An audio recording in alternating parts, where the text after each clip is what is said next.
Em algum lugar do Pacífico Sul, entre 9 e 10 milhões de anos atrás, uma baleia de 10 metros sobe em direção à superfície. Leva 25 minutos a subir desde os 400 metros de profundidade, onde se alimentava entre correntes quentes, os pulmões no limite, o corpo orientado para cima.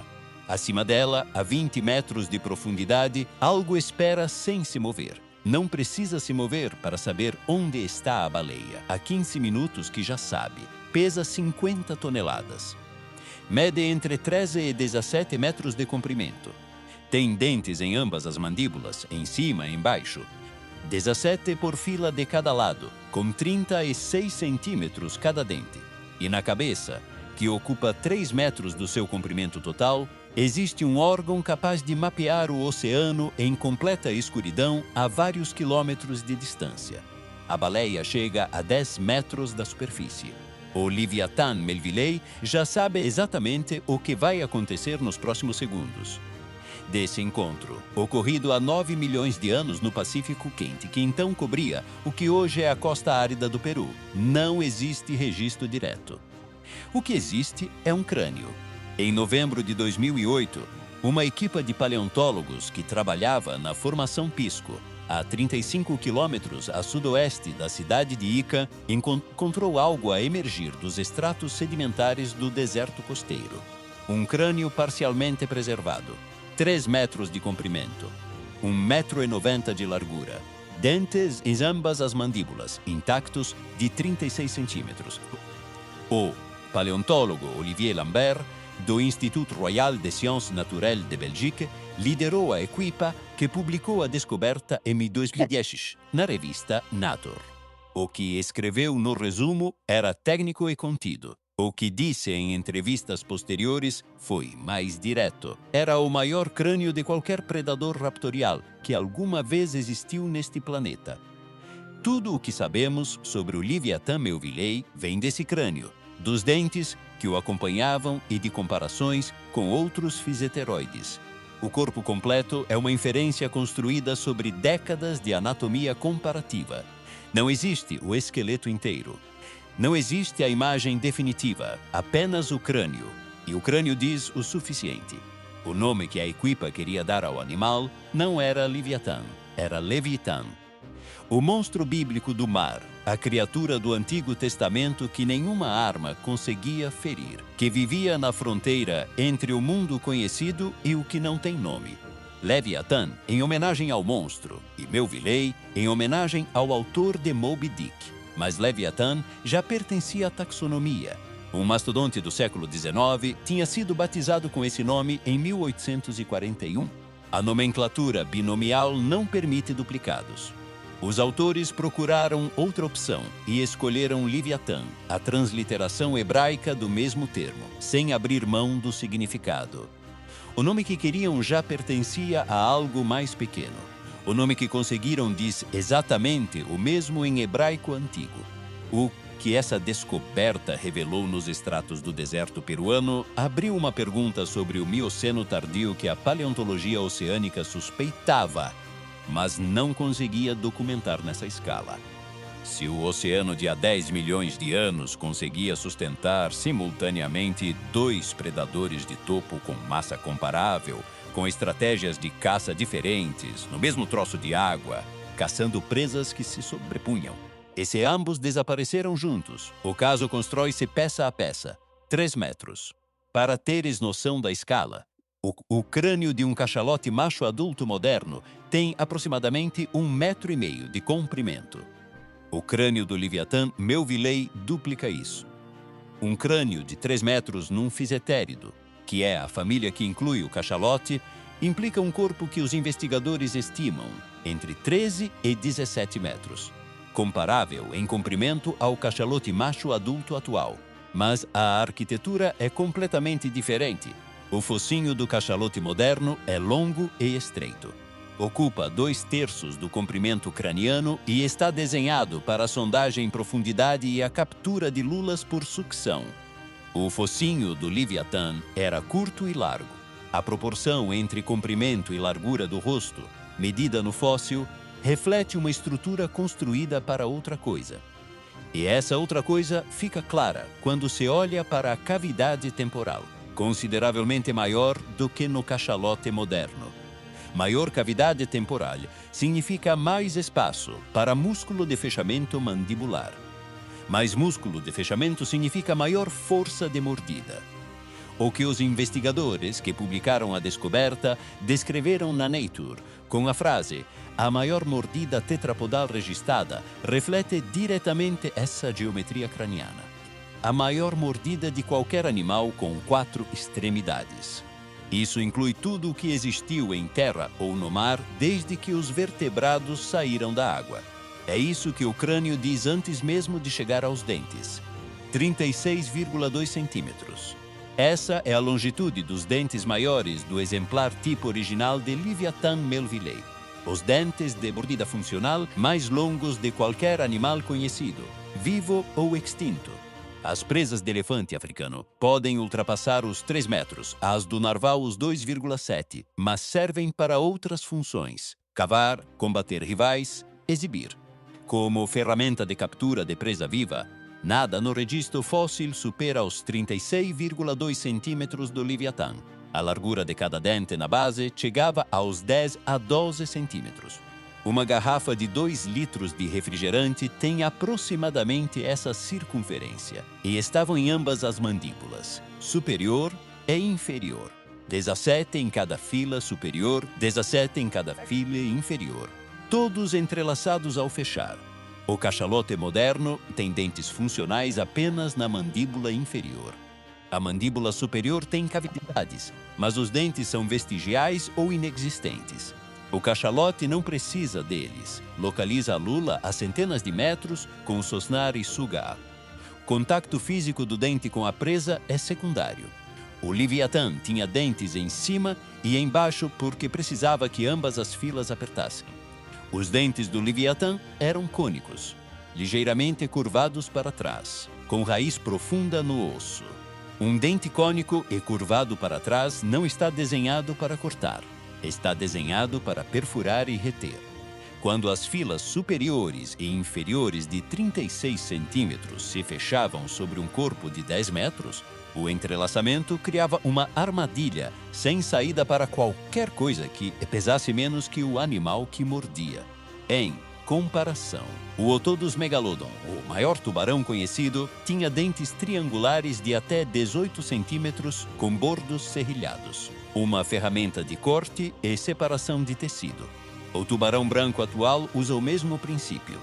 Cortar e soltar, até que a hemorragia faça o trabalho. O Leviathan apostou noutra engenharia: agarre, penetração e retenção até chegar aos vasos. 2 estratégias distintas para o mesmo problema.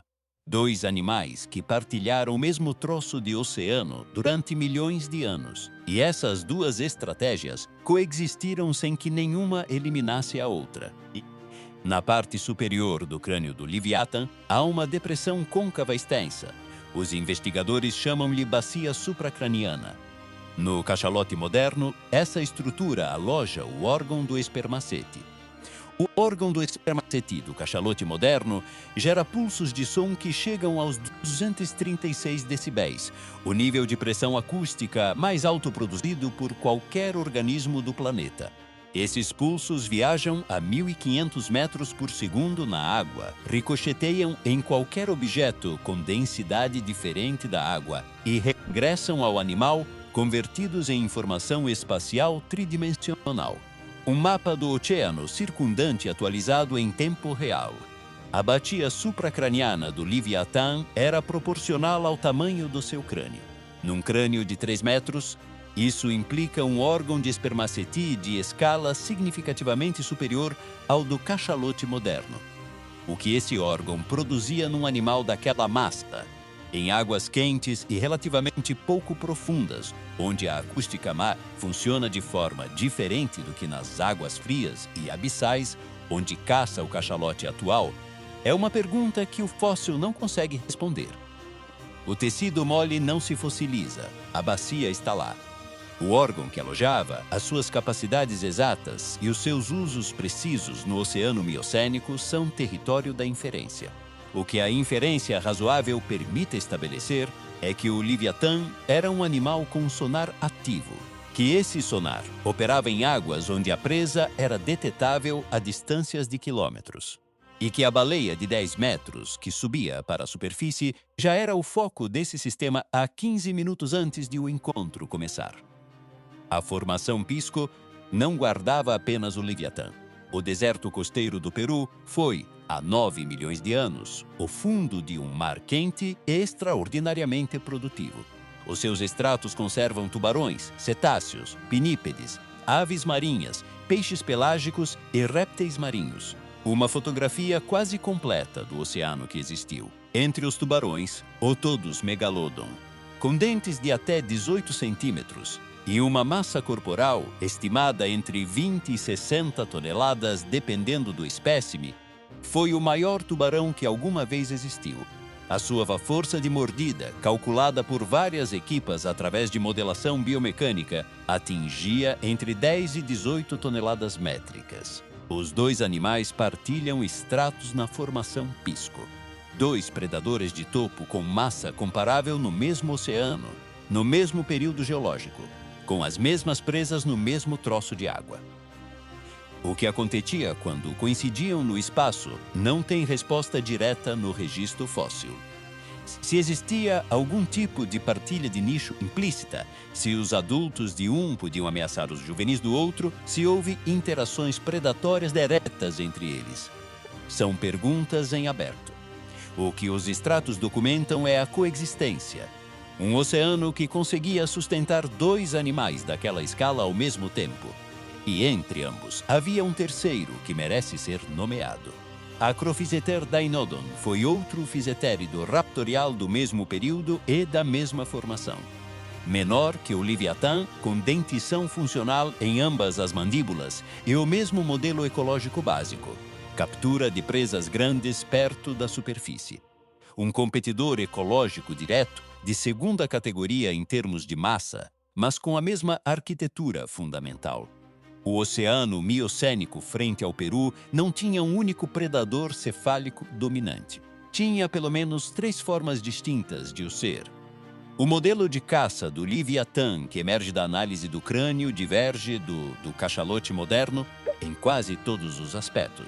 O cachalote moderno é um especialista da profundidade. Desce até 3.000 metros em apneias de até 90 minutos, com os pulmões colapsados para resistir à pressão. A sua estratégia depende da ecolocalização em escuridão total e frio extremo para localizar lulas gigantes que suga sem precisar dos dentes como ferramenta de captura. O dente é secundário. O sonar e a sucção são o sistema. O Leviatã operava em águas superficiais ou semiprofundas. O ângulo dos dentes, a profundidade do focinho, a arquitetura dos músculos temporais. Tudo aponta para um animal construído para a captura de presas grandes na coluna de água superior. As baleias misticetas do Mioceno Tárdio, os antepassados das atuais baleias de barbas, tinham entre 7 metros de comprimento, significativamente mais lentas que as baleias atuais, menos especializadas na evasão de predadores de grande porte, com superfícies corporais que os dentes cônicos de 36 centímetros conseguiam atingir de cima, de baixo ou do flanco. O uso do espermacete para localização de longo alcance, combinado com o posicionamento passivo na coluna de água esperando que a presa subisse, explica por que o encontro começava muito antes de a baleia o saber. O Leviatã não perseguia, esperava, rastreava e fechava a distância no momento em que o vetor da presa era previsível, mesma ferramenta que o cachalote moderno. A arquitetura radicalmente diferente construída em torno dessa ferramenta. E um oceano suficientemente produtivo para sustentar ambas as formas ao mesmo tempo, até que esse oceano mudou numa direção que nenhuma delas conseguiu acompanhar. O Mioceno Tárdio foi um período de arrefecimento gradual, mas cumulativo. A circulação do Oceano Antártico intensificou-se. As correntes quentes que tinham coberto o Pacífico peruano durante milhões de anos começaram a deslocar-se para latitudes mais baixas. A formação Pisco, que preservou o crânio do Leviatã, conserva, nos seus estratos superiores, uma fauna cada vez mais empobrecida à medida que o clima frio avançava. As presas do Leviatã não desapareceram de repente. Transformaram-se. Os misticetos que sobreviveram ao arrefecimento do Plioceno não mantiveram o tamanho dos seus antepassados miocênicos. Tornaram-se maiores, significativamente maiores.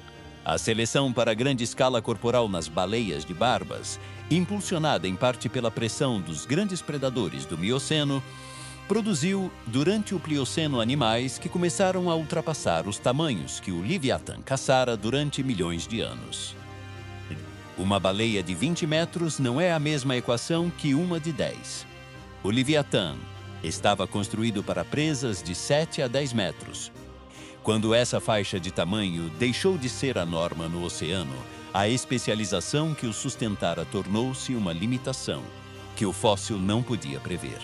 A linha evolutiva que levaria ao cachalote moderno encontrou uma saída diferente. Descida para as profundidades, sucção em vez de mordida, lulas em vez de baleias. Uma reconversão que demorou milhões de anos e produziu um animal radicalmente distinto em comportamento, embora relacionado em anatomia. O Leviatã não seguiu esse caminho, e os estratos não voltam a mostrar os seus dentes depois de um ponto específico no tempo. Tudo o que sabemos sobre o Leviatã Melvillei provém de um único crânio confirmado. O holótipo Musm, 1676, no Museu de História Natural de Lima. Os dentes isolados encontrados no Chile, Argentina, Califórnia, África do Sul e Austrália são provavelmente de Leviatã ou de um gênero próximo. Em 2023, paleontólogos do Orange County Natural History Museum descreveram num pré-print no BioEricSieve um dente parcial encontrado no condado de Orange, na Califórnia, que atribuíram tentativamente a um fisetérido macroraptorial compatível com Leviatã. Se a atribuição se confirmar com novas comparações, expande o alcance do animal ou dos seus parentes para as costas do Pacífico norte-americano. Sem crânios associados a esses dentes isolados, a taxonomia não pode estabelecer com certeza se pertenciam à mesma espécie, a subespécies regionais ou a formas distintas embora relacionadas. A distribuição geográfica sugere que o gênero ou os seus parentes imediatos tinha presença oceânica global ou quase global, uma linhagem de predadores com a mesma arquitetura distribuída por todos os trópicos do Mioceno. A interação com o megalodon permanece sem dados diretos, partilham estratos. Coincidiam no espaço, as presas sobrepunham-se. Para além disso, o registro é silêncio, e o espermacete.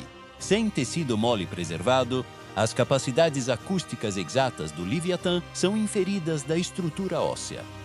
Que nível de pressão sonora produzia esse órgão num crânio de 3 metros em águas quentes, com uma densidade diferente de fauna marinha à sua volta do que nas profundidades frias onde opera o cachalote moderno, está fora do alcance do que os fósseis podem revelar diretamente. O órgão estava lá. O que produzia e o que exatamente o oceano miocênico fazia quando começava a produzi-lo são perguntas sem resposta. O oceano atual sustenta o cachalote como o maior predador dentado da sua superfície. Só existe um nessa escala, um animal de até 57 toneladas, num oceano onde nada do seu tamanho caça. O Mioceno tárdio teve 2. Possivelmente mais se os dentes da Califórnia, África do Sul e Austrália pertencerem a formas distintas emparentadas com o Leviatã. Um oceano que consegue sustentar 2 animais de 50 toneladas, com estratégias de caça complementares, mais os misticetos de 7 a 10 metros que os sustentam, mais a fauna que sustenta os misticetos, exige uma capacidade de biomassa que o oceano atual não tem na mesma distribuição. Essa capacidade existiu. Aquele mar quente, aquela abundância de presas médias, aquela arquitetura ecológica que alimentava simultaneamente o maior tubarão e a maior baleia raptorial que alguma vez existiram. Foi real durante milhões de anos. O crânio do Museu de História Natural de Lima não é apenas o registro de um animal.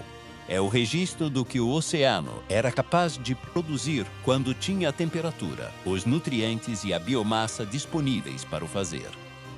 O oceano atual está a perder abundância de grandes cetáceos num período de tempo que não tem precedente nos últimos 65 milhões de anos. A redução não vem da mudança de temperatura, que terminou com o Mioceno quente. Vem de outra coisa. E a pergunta que esse crânio de 3 metros faz, sem palavras, desde a vitrina em Lima, não tem uma resposta fácil. Quanto tempo demora um oceano a recuperar a escala do que perde? E existe algum precedente em que essa recuperação tenha ocorrido antes de a causa da perda também desaparecer?